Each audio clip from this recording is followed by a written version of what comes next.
મંત્રીએ જે અત્યારે નફો જાહેર કર્યો છે તેના જોતાં હું યુવાન તરીકે એક વિચારણા એ મારી છે કે આ સમયમાં મોંઘવારીના લીધે આ ધંધો પોસાય એમ નથી, કારણ કે બચત જ નહીં થતી દૂધના ધંધામાં. 80% ખર્ચો અને 20% બચત થાય, પણ એમાં પણ આ પ્રાઇવેટ ખર્ચા, મેડિકલના ખર્ચા, પશુપાલનના એ નથી પૂરા થતા. એટલે આ ધંધો જોખમાય છે ભવિષ્યનું. એટલે યુવાન કે હું કોઈ એમાં પડવા માગતા નથી આ ધંધામાં. સાબર ડેરીના સંચાલકોને મારી નમ્ર વિનંતી છે કે તમારો અનગઢ વહીવટના લીધે પશુપાલકોને ખૂબ નુકસાન છે, બરાબર. એને પોષણક્ષમ ભાવ મળતા નથી, બરાબર. સવારે 4 વાગે ઉઠીને બહેનો તબેલામાં જોઈ છે.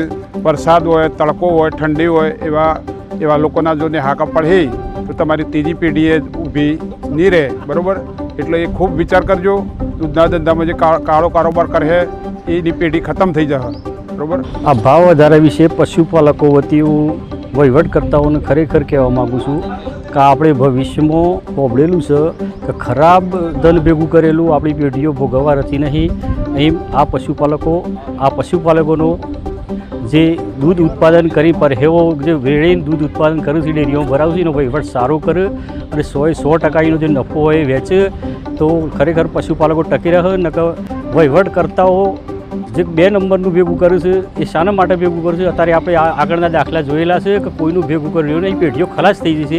ભાવ વધારો હાલમાં જે જાહેર કર્યો છે એ ખરેખર એની ટકાવારી જાહેર કરો તો એ ગઈ સાલ જે 995 ચૂક્યા હતા, આ સાલ 1007ની વાત કરી છે. પણ એમાં તો ખેડૂતને કોઈ પોસાયું જ નહીં. ખેડૂતને ખરેખર દૂધના ભાવ તો 30-35 રૂપિયા જ મળી રહ્યા છે. કદાચ ભેંસનો ભાવ હોય તો 40 રૂપિયા મળી રહ્યા છે. એટલે એ જે ખેડૂતોની મશ્કરી થઈ રહી છે પશુપાલકોની, એ બંધ કરી અને ખેડૂતોને પોસાય તેવા ભાવ વધારો જાહેર કરો એવી અમારી માગણી છે.